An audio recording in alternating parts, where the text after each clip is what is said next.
Sir, your translator is lying to you. Richard Blackwell froze mid-sip, his glass halfway back to the table. Every executive at that table turned to stare at the waiter who had just spoken words no waiter should ever speak. He'd spent 3 years believing his empire was safe in his own hands, never knowing the man translating his most important conversation had already sold him out. Nobody moves that fast in a room full of billionaires unless something is about to break. And, in this case, everything Richard Blackwell had built for 20 years was 30 seconds from disappearing into someone else's pocket, with his own signature as the proof of his guilt. Some people say karma finds its way back around. Some people say the universe balances its books eventually. I don't know if I believe all of that, but I do believe that sometimes the person nobody's paying attention to is the only one paying attention at all. Real strength doesn't always look like power. Sometimes it looks like a man standing behind a service card, quietly deciding to risk everything for a stranger. Before we go further, how are you all doing tonight? Wherever you're listening from, whatever the weather's like where you are, I'm glad you're here for this one. If stories like this keep you company, consider subscribing before we continue, because what happens next is going to stay with you. His name was Marcus Reed. This is the story of how a single father working double shifts to keep the lights on became the only man standing between a billionaire and complete ruin. Picture the moment it all came apart. A translator's mouth forming reassuring words. A billionaire nodding along, trusting every syllable. And a waiter at the edge of the room, hearing the real conversation happening underneath the fake one. But let me start from the beginning. Marcus was 29 when his daughter was born, and everything he thought he knew about the future changed that same night. He wasn't rich. He wasn't connected. He worked the floor at one of the city's most exclusive restaurants, the kind of place where a bottle of wine cost more than his rent. He learned early that the wealthy didn't notice the people who refilled their water glasses. They talked freely in front of waiters the same way people talk, freely in front of furniture. That invisibility was supposed to be safe.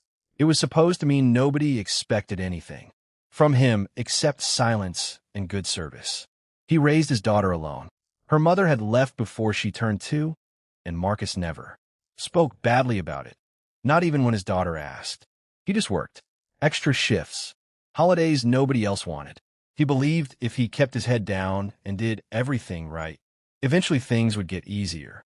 He had no idea that a language he'd quietly taught himself years ago, for reasons that had nothing to do with waiting tables, was about to put him in the middle of a conspiracy involving one of the most powerful men in the country. He had no idea that saying 5 words out loud tonight would change both of their lives forever. Marcus hadn't planned on learning another language. It happened by accident, the way most useful things in his life did. His late grandmother had come from overseas, and she'd raised him for stretches of his childhood while his parents worked. She spoke to him in her native tongue more often than in English, and by the time he was a teenager, he understood it fluently even though he rarely spoke it out loud.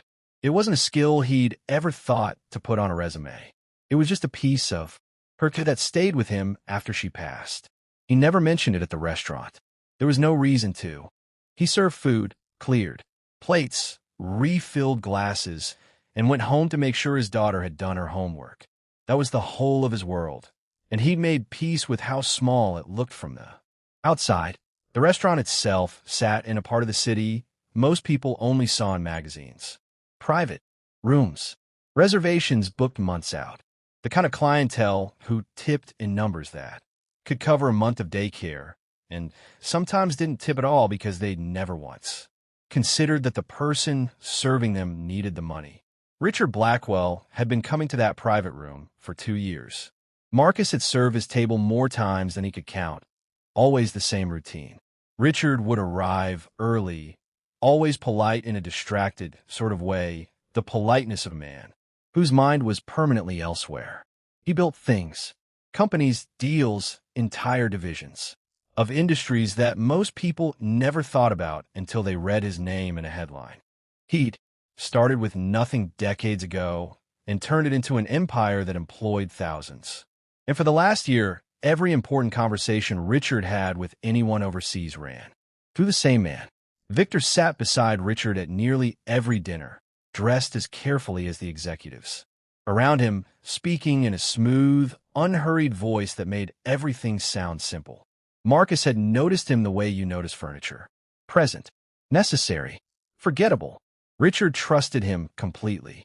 Marcus had seen it in small moments over the months. The way Richard would glance at Victor before answering a question, waiting for the translation to land before he responded, treating Victor's words as if they were his own thoughts reflected back at him. There was no reason not to trust him. Victor had been with Richard for years, since long before the company had grown into what it was now. Marcus didn't think much of any of this. It wasn't his business. His job was to keep the water, glasses full, and disappear into the background, and he was good at both. Tonight was supposed to be like every other night.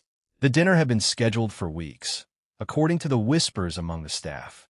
A foreign investor was flying in, someone significant enough that the entire private room had been cleared for the evening, someone significant enough that Richard's usual easy confidence had a thin edge of tension underneath it when he walked in. Marcus set the table himself. 5 settings. Richard at the head, Victor to his right, 3 executives Marcus recognized from previous dinners filling out the rest, and an empty chair, reserved for the investor who would be arriving separately.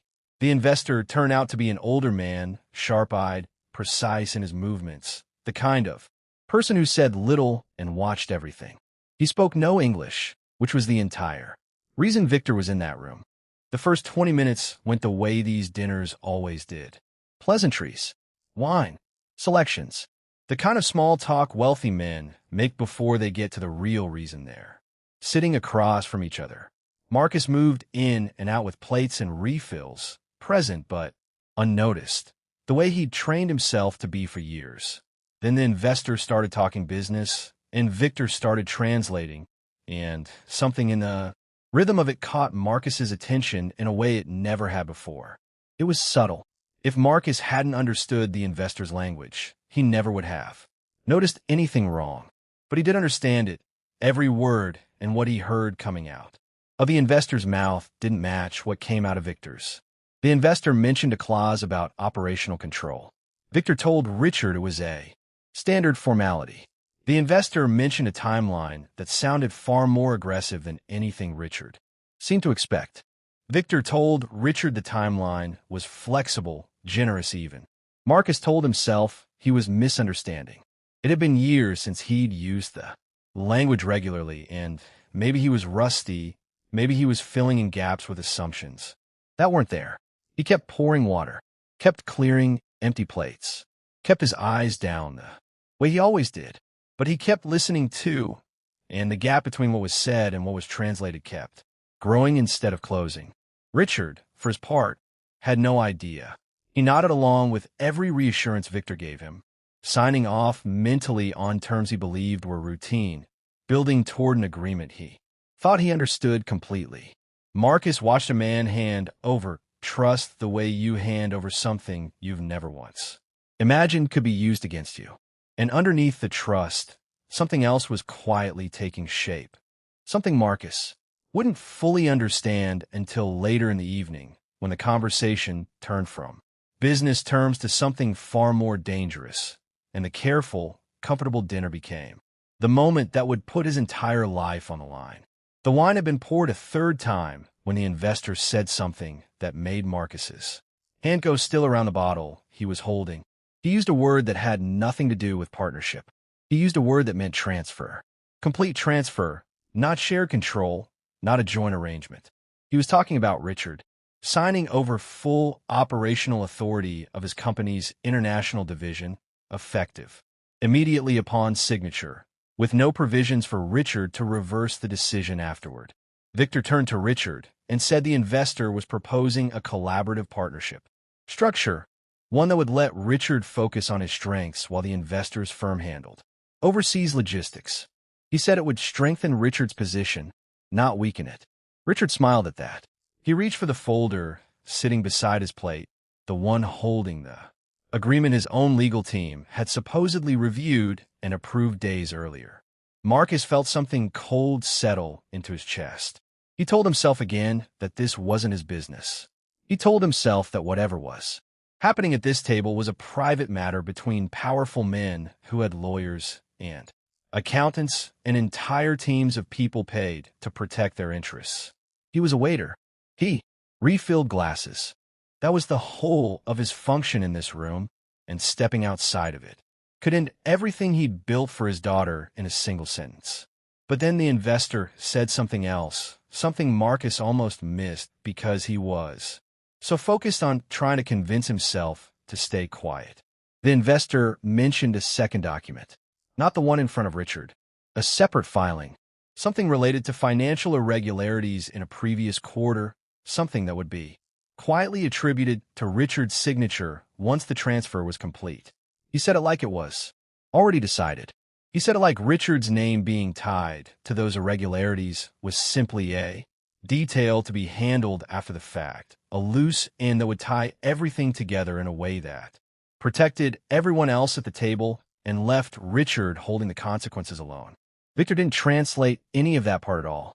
He simply moved the conversation forward, telling Richard the investor was pleased with the terms and ready to finalize before dessert. Marcus set the bottle down on the service cart because his hands weren't steady enough to keep holding it. He understood now that this wasn't a business deal going sideways. This was a company being taken from a man who trusted the wrong person to tell him what was happening in his own meeting, and it was being done in a way that would leave Richard not just without his company, but facing accusations that could end his freedom along with his career. Richard picked up his pen. Marcus stood there for a moment that felt much longer than it actually was, running through every version of what could happen next. If he said nothing, a man who had never done anything to him personally would lose everything he'd spent his life building and possibly face consequences for a crime that belonged to someone else entirely. If he said something, he would be a waiter accusing a trusted translator of deception in front of executives who had no reason to believe him and every reason to have him removed from the room, quietly, permanently, the kind of removal that came with a call to management and the end of a job he needed to feed his daughter. He thought about her. He thought about the version of himself that had promised to always do the right thing when it was in his power to do it, the version of himself he wanted her to grow up believing in. Richard's pen touched the paper. Marcus stepped forward before he'd fully decided to. "Sir," he said quietly, close enough that only Richard could hear him, "your translator is lying to you." The room didn't stop the way it does in movies. Nobody gasped.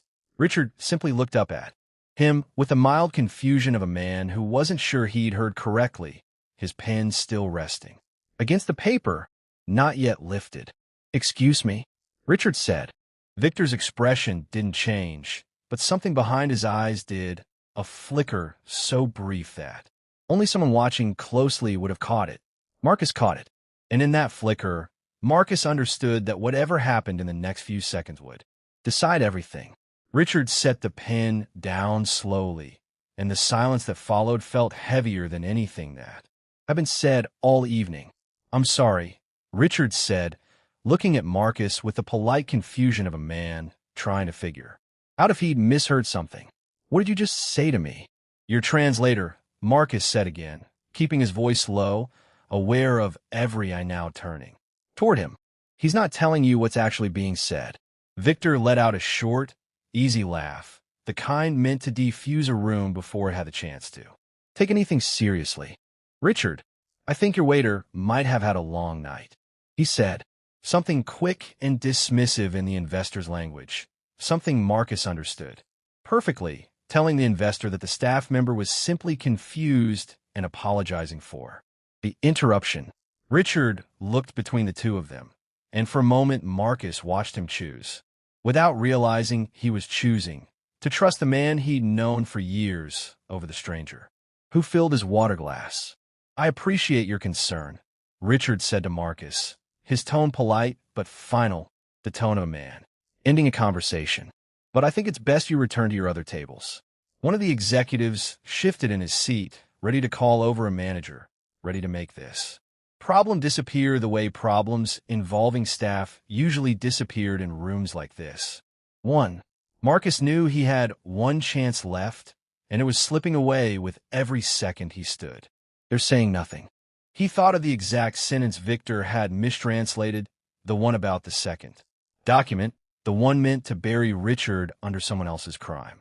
He repeated it now, word for word, in the investor's own language, directly to the investor himself. The investor's face changed instantly. Genuine surprise, quickly masked but not quickly. Enough. He glanced at Victor, then at Richard, clearly recalculating something in his mind. Richard noticed the investor's reaction before he processed what Marcus had actually said. "What was that?" he asked, and this time there was no politeness left in his voice, only the sharp attention of a man who built an empire by noticing exactly when something didn't add up. "I said it in his language," Marcus said. "The same thing your translator told him not to worry about repeating back to you. About a second document. About financial irregularities that are going to end up with your name on them once this agreement is signed." The table went completely still. Victor's composure cracked for the first time, just barely, a tightening around his mouth that hadn't been there a moment before. "This is absurd," he said, his voice pitched slightly too high to match his earlier calm. "He doesn't understand what he's talking about." "Then explain to me," Richard said slowly, turning to look at Victor directly, "why the investors?" Face just changed the moment my waiter repeated something back to him. Nobody at the table answered right away. Marcus stood there, aware that he'd already crossed a line that couldn't be uncrossed. Whatever happened next, he'd revealed knowledge he had no simple explanation for. In a room full of men who now had every reason to wonder who he really was and why he understood a foreign language well enough to catch a professional translator in a lie. Richard studied him for a long moment, something shifting behind his expression, calculation, replacing confusion. "Everyone, give us the room," Richard said finally, not taking his eyes off Marcus. The executives exchanged glances but rose without argument. The investor hesitated, said something quiet to Victor, and Victor's jaw tightened as he translated a request to remain seated, a request Richard denied without even looking at him. Within a minute, it was only the three of them left. Richard, Victor, and Marcus standing at the edge of a table that held an agreement that could still ruin a man's life, and a translator whose carefully built trust was now cracking apart in real time. "Start from the beginning," Richard said to Marcus. "Every word he said. Every word you understood. Don't leave anything out." Victor's hands, resting on the table, curled slowly into fists. And Marcus understood, standing there under the weight of Richard's attention for the first time in 2 years of serving his table, that whatever he said in the next few minutes would either save this man's company or cost Marcus everything he'd spent his life protecting. Marcus laid it out as carefully as he could, aware that every word mattered now in a way his words rarely had before. He told Richard about the clause on operational control, how Victor had softened a full transfer of authority into something that sounded like a shared partnership. He told him about the timeline, aggressive and binding, presented to Richard as flexible and generous. And then he told him about the second document, the one never meant to reach Richard's ears at all, the one that would quietly attach financial irregularities to his name the moment his signature dried on the page in front of him. Richard listened without interrupting, his face unreadable in a way that unsettled Marcus more than anger would have. "How is it," Richard said slowly when Marcus finished, "that a waiter at my dinner table understands a language fluently enough to catch a professional translator making deliberate errors?" "My grandmother," Marcus said. "She raised me for years. It's not something I use often. I never had a reason to mention it." Victor made a sound of disbelief. "This is a fabrication, Richard. He's a stranger who wandered into a private conversation and is now inventing a story to dash. I didn't invent the timeline discrepancy. Marcus said, cutting him off, something steady, settling into his voice now that the worst of the risk had already been taken. I didn't invent the second document. Ask him yourself what it refers to. Richard turned to Victor, and for the first time that evening, there was nothing warm left in his expression. What second document, Victor? There is no second document, Victor said. This is exactly what I'd expect from someone trying to insert himself into something far above his understanding. Then it won't matter if I ask my legal team to review the full filing history attached to this agreement, Richard said. Tonight, before I sign anything. Something in Victor's face shifted, quick and involuntary. The look of a man watching a carefully built structure begin to lean. There's no need to delay, Victor said, too fast. Everything has already been reviewed. Signing tonight was the plan we agreed on weeks ago. The plan I agreed on, Richard said quietly, was based on your translation of every conversation I've had with this man for the last 2 months. The silence that followed lasted long enough for Marcus to understand exactly how deep this went. This wasn't one dinner, one lie told in real time. This was months of conversations, filtered entirely through one man's version of events, building toward a single signature that would hand over everything Richard had built, while quietly setting him up to answer for a crime that belonged to people who had never intended to be caught. Richard's phone was already in his hand. He didn't explain who he was calling. He simply stepped a few feet away and spoke in short, clipped sentences, the tone of a man activating machinery that had been sitting dormant, ready for exactly this kind of moment. Victor watched him with an expression Marcus hadn't seen on him before. Not composure. Fear, carefully controlled but unmistakable. When Richard turned back, his voice had changed entirely, quiet in the particular way of a man holding something enormous very still so it wouldn't shatter in his hands. My legal team is pulling every filing associated with this deal tonight, he said. If what this man is telling me is even partially true, I want to know exactly who else is involved before I sign a single page. Richard, Victor said, and for the first time, something almost pleading entered his voice. You've trusted me for years. Don't let a waiter dash. I trusted you for years, Richard said. That's exactly the problem I'm trying to understand. Right now, he turned back to Marcus, studying him with an intensity that made Marcus wonder if he just traded one danger for another. Who are you? Richard said. Really? And Marcus, standing in a private dining room with a billionaire's future balanced on what he said next, realized the question wasn't as simple as it sounded. Because somewhere, underneath Richard's suspicion was a flicker of something else. Recognition, faint and half-formed, like a man trying to place a face he was certain he'd seen somewhere before in a life that had nothing to do with waiting tables at all. Richard's question hung in the air longer than Marcus expected, and for a moment Marcus wasn't sure how to answer it, because he didn't fully understand what Richard was asking. I'm nobody, sir, Marcus said carefully. I'm a waiter. I have a daughter. That's the whole of it. But Richard kept studying him, that flicker of recognition refusing to settle into anything concrete, and after a moment he simply nodded, filing the question away rather than letting it go. Go back to the floor, Richard said. Say nothing to anyone. I'll find you before you leave.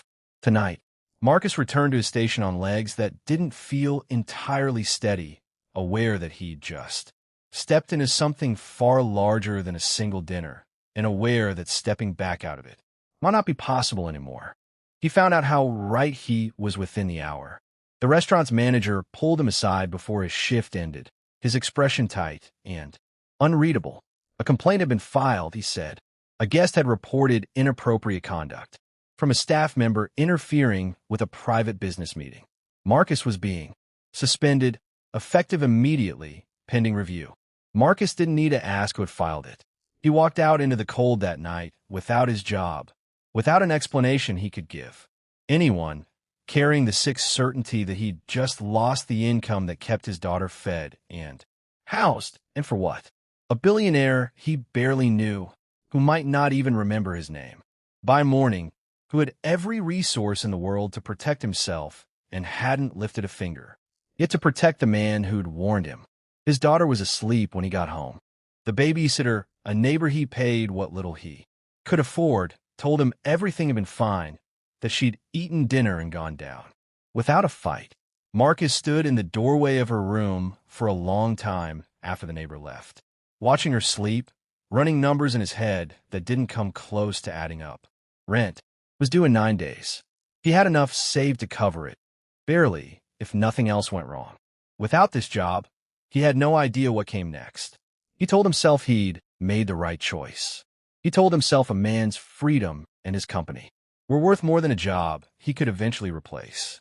But sitting alone in his kitchen at 2 in the morning, staring at bills he could no longer be certain he could pay, the words felt thinner than they had at the dinner table, when doing the right thing had still felt like enough.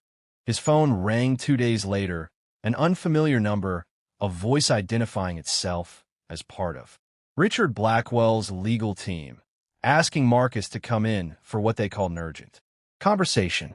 Marcus arrived expecting gratitude, or at the very least an explanation. What he got instead unsettled him more than the suspension had. They asked him question after question about his background, his grandmother, his family, history, where he'd grown up, where his parents had grown up, names going back further than Marcus had ever thought to trace himself. He answered honestly, confused by the direction of it, until one of the lawyers slid a photograph across the table. It was old, faded at the edges, taken decades before Marcus was born. 2 men standing together outside a building Marcus didn't recognize, dressed in clothing from another era. Entirely. "Do you recognize either of these men?" the lawyer asked. Marcus looked closer, and something cold moved through him as he realized one of the faces, younger and unweathered by decades he hadn't lived through, bore an unmistakable resemblance to his own grandmother's brother, a man Marcus had only ever heard mentioned once or twice, in passing, in stories he'd never thought to ask more about. "That's not possible," Marcus said quietly. "We believe it's very possible," the lawyer said, "and we believe it connects you to something that happened to Richard's family 30 years ago, something that the man currently trying to steal his company has spent decades making sure nobody ever discovered."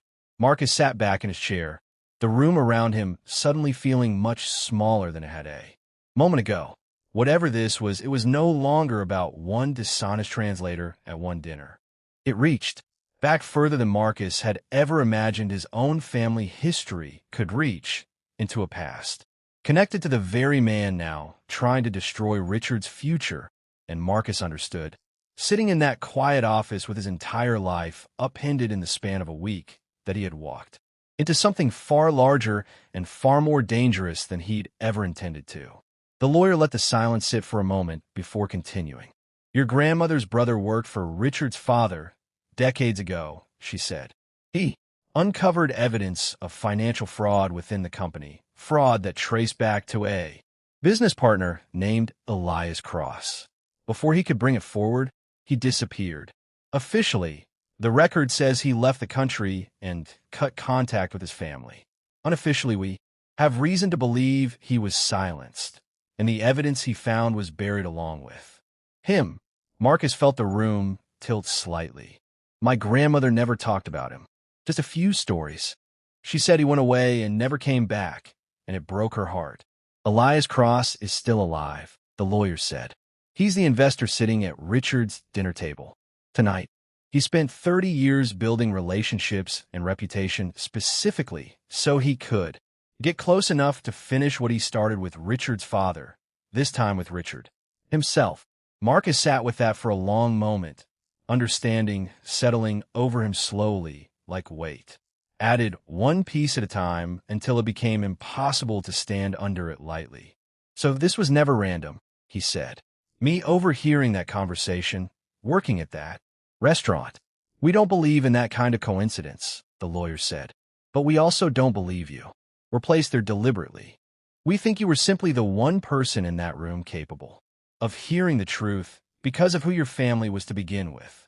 Richard entered the room a few minutes later, quieter than Marcus had seen him at the dinner table, the calculated composure of a businessman replaced by something more exhausted, more human. "I owe you an apology," Richard said, sitting across from Marcus. "I should have believed you immediately. Instead, I let you walk out of my restaurant that night without protection, and you lost your job because of it." "You didn't know what I was risking," Marcus said. "I didn't either, not really." "You do now," Richard said, "and I need you to understand something before we go any further. Elias Cross doesn't forgive loose ends. My father made the mistake of believing the matter was buried 30 years ago. It wasn't. If Cross realizes you're the grandson of the man who almost exposed him back then, and that you're the reason his plan is unraveling now, you and your daughter will both become loose ends to him."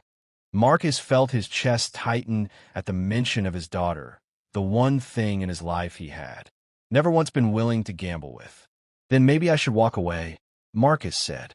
"Take whatever you're offering to compensate me for my job and disappear back into the life I had before any of this." "You could," Richard said. "Nobody here would stop you. But Cross already has your name. He already knows a waiter caught his translator, and it won't take him long to make the same connection my legal team just made. Walking away doesn't make you safe. It only means you'll be facing whatever comes next without any of my resources behind you." Marcus sat with the impossible shape of that choice. Stay hidden, stay quiet, and hope a man who had waited 30 years to finish something wouldn't notice one more loose end tucked away in an ordinary life, or step forward fully into a fight that wasn't his to begin with, standing beside a billionaire against a man who had already proven he was willing to bury anyone standing in his way. "What would you need from me?" Marcus asked quietly. "If I stayed in this?" Richard leaned forward. "Testimony, evidence connecting Cross to what happened to your great uncle, and a willingness to face him publicly, because the only way to end this permanently is to expose everything he's done all at once, somewhere he can't quietly make it disappear the way he made your family's truth disappear 30 years ago." Marcus thought of his daughter asleep in her bed, trusting completely that her father would always come home.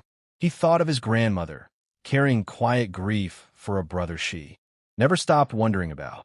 And he thought of the 5 words he'd already spoken once, in a room full of powerful men, when staying silent would have been so much easier. "I'm in," Marcus said. "All the way." Something settled in Richard's expression, gratitude mixed with the weight of what he was about to ask this man to walk into. "Then we're going to need to move quickly," Richard said, "because Cross isn't going to wait for us to be ready." 3 weeks later, Richard's company held its annual shareholder gala, the kind of event Cross had been counting on attending as a newly minted partner, ready to be introduced publicly as the man who would help guide the company's next chapter. He had no idea what was waiting for him. Marcus stood near the back of the ballroom in a suit Richard's team had provided, feeling out of place among the wealth surrounding him in a way that no longer felt like invisibility, but like purpose. His daughter was safe, staying with Richard's own security detail at a location Cross had no knowledge of, a precaution Richard had insisted on the moment Marcus agreed to testify. Cross arrived exactly on schedule, confident, composed, greeting board members with the easy charm of a man who believed he'd already won. Richard took the stage earlier than the program indicated, cutting off the scheduled remarks with an announcement that he had something important to share with his shareholders before the evening continued. 30 years ago, Richard began, my father's company lost a man who tried to expose fraud within our organization. His name was erased from our records, and his family was left with nothing but silence about what happened to him. Cross's easy expression didn't waver, not yet, though Marcus, watching from the back of the room, saw his hand tighten slightly around his glass. Tonight, I want to introduce you to his family, Richard said, and gestured toward the back of the room. Marcus walked forward under the weight of hundreds of eyes, carrying a folder his legal team had spent 3 weeks assembling financial records tracing decades of shell companies. Back to Cross. Testimony from two retired employees willing to finally speak about what they'd witnessed 30 years earlier, and recordings made legally with Richard's knowledge during a follow-up meeting of Cross discussing the second document meant to frame Richard for financial irregularities that Cross himself had orchestrated. "This is absurd," Cross said, his voice carrying across the ballroom, still composed but noticeably tighter than before. "I don't know what story you've been told, but I've been a trusted partner to this family for dash." "You were never a partner," Richard said. "You were the man who had my father's whistleblower silenced, and you've spent 3 decades waiting for the chance to finish what you started with me." Marcus stepped forward and for the second time in his life spoke words in Cross's own language, loud enough for every translator and every foreign guest in that ballroom to understand without assistance. He repeated, word for word, the recorded conversation where Cross discussed the second document, the framing, the timeline of the takeover. Cross's composure finally broke entirely. Victor, standing near Cross's side, looked as though he wanted to disappear into the floor, understanding exactly how thoroughly his own role in this had just been exposed to a room full of the city's most influential people. Cross said, staring at Marcus as recognition finally clicked into place. "You're his grandson, his great-nephew," Marcus said. He never got the chance to tell his own story. "I'm telling it." For him, security, quietly positioned by Richard's team ahead of time, moved in before Cross could attempt to leave. Board members who had trusted Cross's introduction into the company sat in stunned silence as the folder's contents were projected onto the screen behind Richard. Financial trails and recordings laid bare in front of everyone whose trust Cross had spent months building. The room, moments ago filled with polite applause and champagne toasts, now held only the sound of a man's carefully constructed reputation collapsing in real time. Richard turned to Marcus amid the chaos, something like profound gratitude settling into his expression. "You saved everything," Richard said quietly under the noise. "My company, my name, possibly my freedom. You saved my family's story," Marcus said. "It just took 30 years to finally be heard." Cross faced federal charges within the month, fraud and conspiracy among the lightest of what prosecutors eventually filed against him, the full weight of 30 years finally catching up to a man who had believed himself untouchable. Victor cooperated with investigators in exchange for a reduced sentence, confirming every detail of the scheme in testimony that closed the case completely. Richard's company not only survived, it strengthened, board members publicly thanking him for uncovering the fraud before it could take root, shareholders more confident in his leadership than they'd been in years. Marcus went back to work 3 weeks later, though not as a waiter. Richard had created a position for him within the company's internal ethics and compliance division, work that used the sharp attention to detail Marcus had always carried quietly, now finally given somewhere useful to go. The salary alone changed his life, but what mattered more was walking into a building each morning knowing he'd never again have to choose between speaking the truth and keeping his daughter fed. His daughter started at a new school that fall, one Marcus could never have afforded a year earlier. She still didn't fully understand what her father had done, only that he seemed lighter now, present in a way that used to be harder for him after long shifts and longer worries. Marcus visited his grandmother's grave that spring, something he hadn't done in years, and sat with her for a while, telling her quietly that her brother's name had finally been cleared, that the truth she'd carried unanswered for decades had found its way into the light. Richard and Marcus stayed close in the months that followed, not employer and employee so much as two men who'd survived something together that neither would have made it through alone. Richard often said that the moment Marcus stepped forward at that dinner table was the moment he learned the difference between people who serve you and people who see you, and how rarely those turn out to be the same thing. Looking back now, Marcus doesn't think of that night as the moment he risked everything.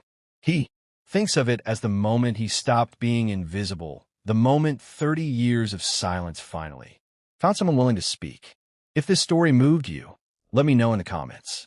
Tell me where you're watching from tonight. And if you want more stories like this one, make sure you're subscribed because there are more waiting, and some of them might just surprise you as much as this one did.